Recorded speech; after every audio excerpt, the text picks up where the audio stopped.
Tak mau ketinggalan, Vitalik Buterin, pendiri Ethereum, juga ikut menanggapi masa depan Terra Luna, serta Presiden El Salvador yang mengundang delegasi dari 44 negara untuk membahas keuangan, ekonomi, digital perbankan, serta Bitcoin. Halo semuanya, balik lagi dengan para investor, di mana tiap harinya kita rutin mengulas dan menganalisa market kripto, menggunakan technical analysis, pendekatan price action, serta menyajikan berita-berita pilihan yang harus kamu ketahui, serta kita juga ada review kripto pilihan. Jadi pastikan kamu hit tombol subscribe, like, dan komen agar tidak pernah ketinggalan lagi berita dan update di dunia kripto.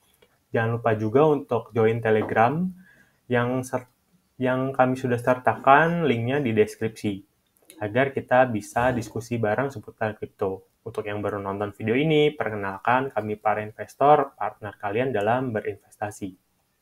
Kalian bisa pause sejenak video ini buat baca disclaimer ini dulu. Oke, sekarang kita lanjut masuk ke CoinMarketCap, di mana dari 24 jam terakhir, Bitcoin masih berada di angka yang tidak terlalu signifikan ya. Namun kalau kita lihat langsung ke chart, di mana per kemarin sempat mengalami kenaikan berturut-turut ya. Jadi ada 3 candlestick yang hijau. Nah, hari ini tepat saat menyentuh di garis support kuatnya atau sekarang menjadi resisten, ini Bitcoin gagal untuk menembus dan kembali turun. Nah, ini kita bahas dulu mulai dari total market cap ya. Nah, total market cap juga turun ya. Yang di hari sebelumnya ini sempat menyentuh angka 1,342.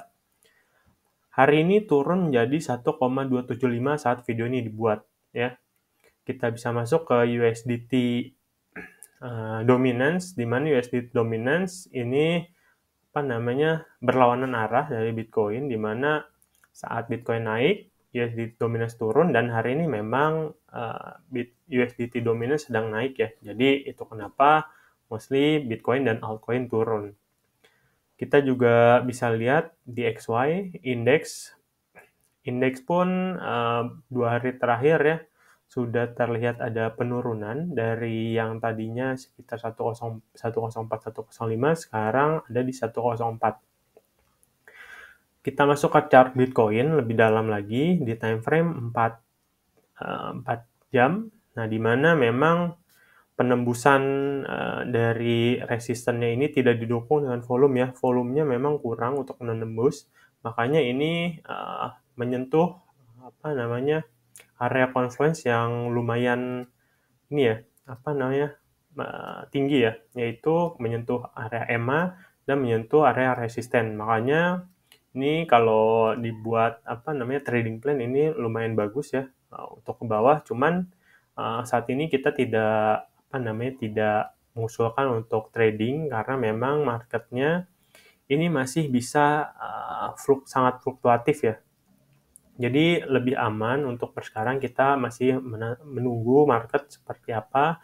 Nah, kalau kita lihat time frame-nya, kalau kemarin kita bahas ada kemungkinan pembentukan pola inverted hand and shoulders. Nah, namun tidak terbentuk ya, atau belum terbentuk. Nah, kalau dilihat dari price action per sekarang, malah dia terbentur oleh area resistennya dan per sekarang masih menunjukkan angka atau pergerakan yang cenderung sideways ya. Jadi untuk beberapa hari ini kalau kita lihat, walaupun di hari ini ada penurunan, cuman kita lihat aja apakah penurunan ini akan berkelanjutan atau memang ini akan konsolidasi sementara ataupun sideways yang belum akan menunjukkan arah ke mana Bitcoin akan berlanjut. Oke, kalau kita lihat Ethereum juga sama ya. Mostly altcoin Bitcap itu mengikuti kurang lebih hampir sama dengan Bitcoin, di mana hari ini ada penurunan tajam, cuman mulai rebound per video ini buat. Nah, kita tinggal nantikan saja kemana arah Ethereum ini. Begitu juga dengan BNB ya. BNB ini hit di area EMA-nya dan juga area resistennya ya. Itu membuat dia turun dan per sekarang lagi ada retrace. Nah, cuman kalau kita lihat dari price action-nya, ini masih belum bisa menembus area resistennya. Kita tunggu aja apakah konsolidasinya akan masih terus berlanjut. Nah, nanti setelah konsolidasinya selesai, ataupun menentukan arah, apakah buyer yang memang lebih kuat untuk mendorong ke atas atau seller yang mendorong harga ke bawah, seperti itu. Oke, itu aja pembahasan dari chart. Jika ada chart yang ingin dibahas bersama, silahkan ditulis di kolom komentar ya. Selanjutnya kita masuk ke berita pertama, di mana Bank Sentral India mengatakan kripto dapat menyebabkan dolarisasi ekonomi.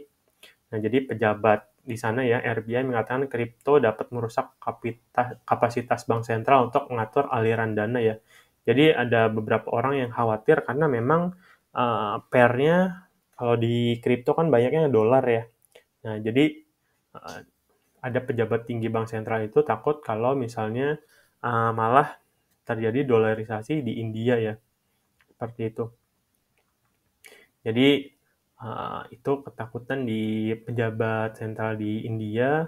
Selanjutnya kita masuk ke Goldman Sachs dan Barclays investasi di platform perdagangan kripto Inggris Elwood ya. Jadi walaupun pasar kripto ya per sekarang itu turun ya, nah cuman itu tidak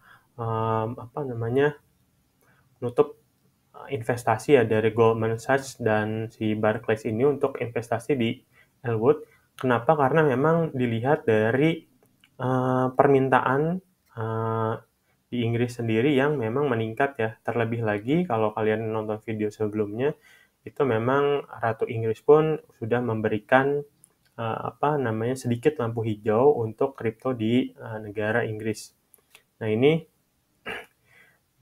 bergabung juga Bank Jerman yang ramah kripto, Commerzbank, investasi kripto, Galaxy Digital, dan Dawn Capital ya. Jadi mereka menggalang dana, menilai perusahaan itu sebesar 500 juta ya.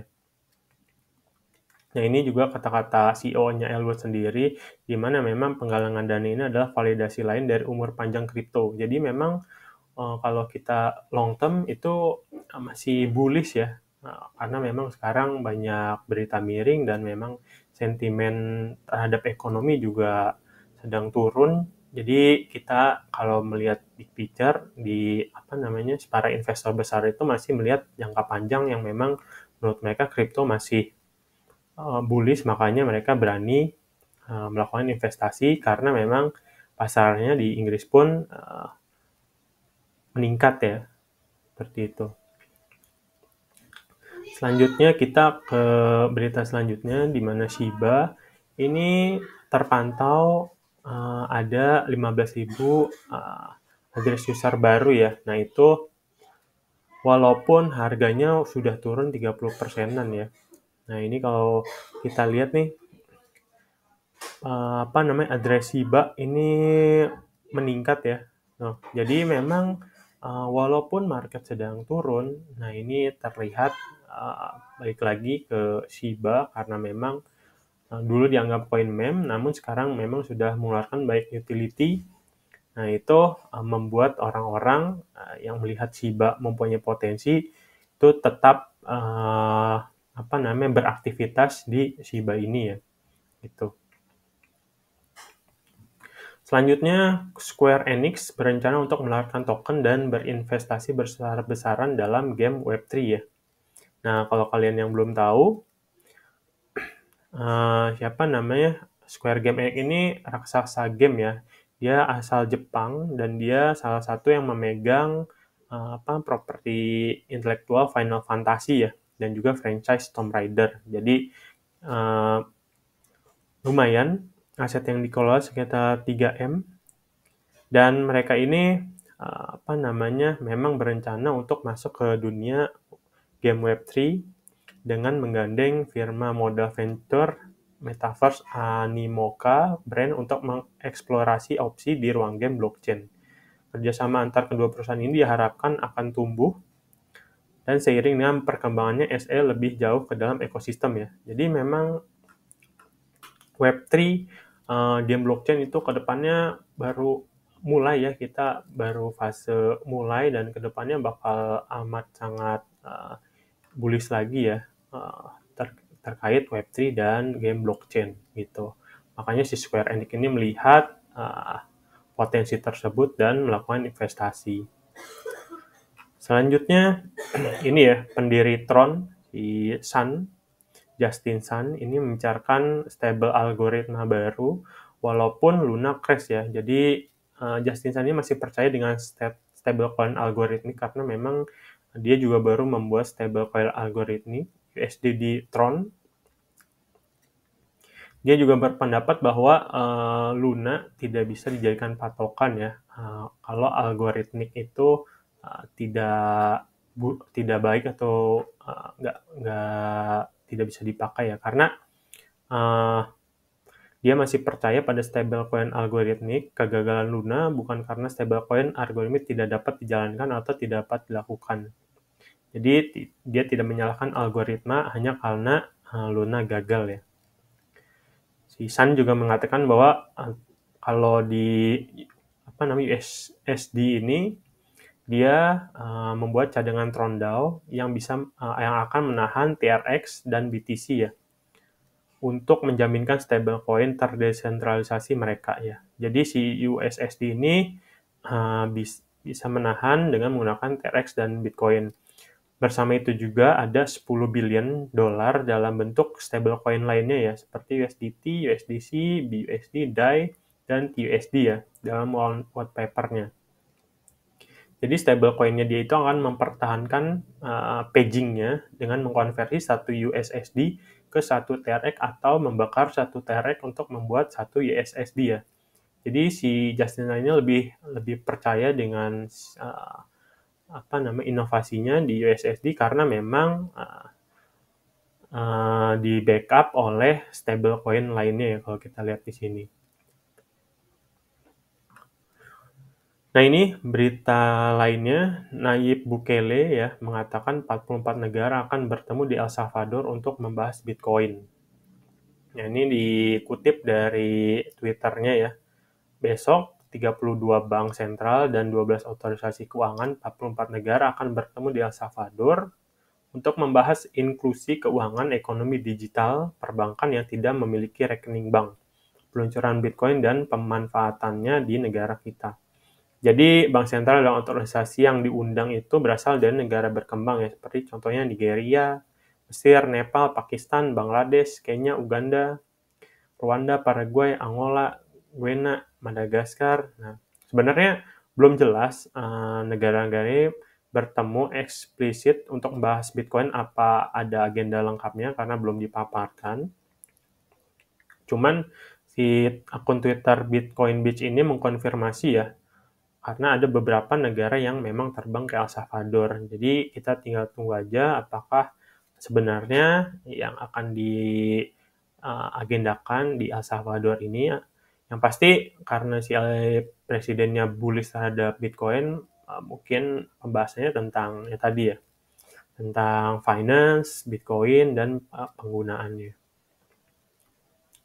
Nah ini masuk ke berita selanjutnya ya, di mana Vitalik Buterin ini mengatakan bahwa Terra seharusnya lebih memproteksi smallholders ketimbang whales ya, karena di sini dia melihat yang lebih dirugikan adalah smallholders, bukannya si whales ya.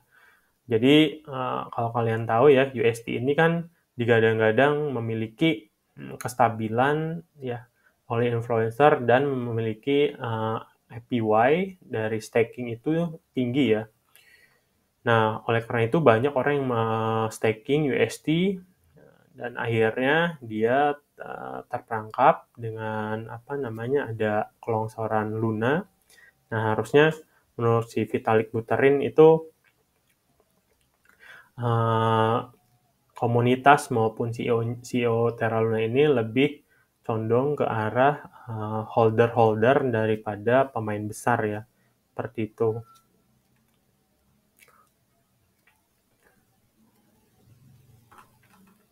Masih tentang si Vitalik ya.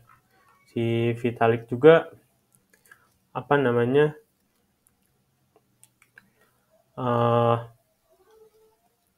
masih berpendapat USD itu tidak didukung oleh uang tunai atau aset seperti stablecoin terkemuka lainnya. Sebagai gantinya, sebuah algoritma mengikat nilai USD ke Luna melalui mekanisme pembakaran dan pencetakan yang dirancang untuk menjaga USD pada $1.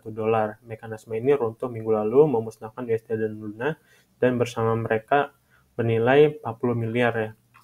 Jadi memang si Vitalik ini sangat menyayangkan yang terjadi dari si Terra, Luna, dan USD ini. Untuk berita terakhir masih seputar Luna ya, di mana validator utama meminta rantai atau chain yang benar-benar baru ya untuk menggantikan Terra ya. Karena kalau dikutip di si validator utama ini mendesak validator di ekosistemnya Terra untuk menolak hard fork ya, karena yang kita ketahui yang diajukan CEO Terra Luna saat ini adalah hard fork untuk mendukung blockchain berbasis komunitas yang baru. Gitu. Jadi yang lebih diusulkan oleh si validator utama ini adalah kalau memang masih pakai chain yang lama, itu sebenarnya nggak guna ya, karena nilai internal rantai Terra sendiri udah hancur ya. Jadi lebih baik membuat chain baru daripada melakukan hard fork. Jadi kita tunggu saja masih drama tentang si USD, Terra Luna, dan komunitasnya. Apakah nanti ke depannya masa depan Terra Luna seperti apa, kita tinggal tunggu saja. Oke, masuk ke review kripto pilihan kita hari ini. Ada BV ya. BV per hari ini ada lonjakan ya yang cukup masif. Nah, itu kita bakal bahas. Yang belum tahu, BV itu dia berdiri di dia termasuk token, berdiri di Binance, kan ada juga di chain lain. Harga per video ini dibuat ada di 873 ya. Nah, dia ini total tokennya cuma 80.000, yang sudah beredar ada 72.000 ya. Itu all time high-nya dia ada di 3.600 ya. Apa sih BV itu? BV itu adalah bagi hasil yang memenuhi syarat dividen di BV Finance ya, di mana pemegangnya memperoleh keuntungan yang dihasilkan oleh BV Finance dan berhak memberikan suara atau voting pada keputusan platform yang penting. Nah, mekanisme pembagian pendapat mengharuskan Anda memperhatikan BV ya. Nah, kenapa sih BV ini naik? Nah, BV ini naik hari ini karena dia ada dia sudah bisa dibeli dengan fiat menggunakan Transact ya. Ini yang pertama. Jadi di platform atau aplikasi Transact dia sudah bisa dibeli. Selanjutnya memang ada tambahan di pair-nya, yaitu di FTM untuk pool-nya ya, dimana lumayan tinggi, serta mungkin yang membuat naik juga itu dia sudah bisa dikirim via Binance ya, menggunakan BV can now deposit from Phantom menggunakan di Binance ya. Jadi untuk mengirim ke BV atau deposit BV itu ada pilihan jaringan Phantom ya, gitu. Untuk yang mau lihat BV itu seperti apa, ini tampilan BV ya. BV itu Finance the Multi-Chain Yield Optimizer. Ini banyak ya chain-nya. Ada Binance, Avax, Polygon, Phantom, Harmony, Heco, Moonriver. Nah, ini tampilannya. Jadi TVL-nya lumayan banyak ya di sini ya, ada 447,84 million, volt-nya ada 719, dan daily buyback-nya itu sekitar 5.000-an dolar ya. Di sini juga banyak nih. Jadi memang katalis news tadi dapat mengangkat harga BV ini per hari ini ya. Kalau dilihat dari project-nya ini lumayan bagus ya karena sistemnya dia bagi hasil ya, seperti itu. Oke, mungkin itu aja berita hari ini dan video kali ini. Jangan lupa juga untuk like, comment, dan subscribe.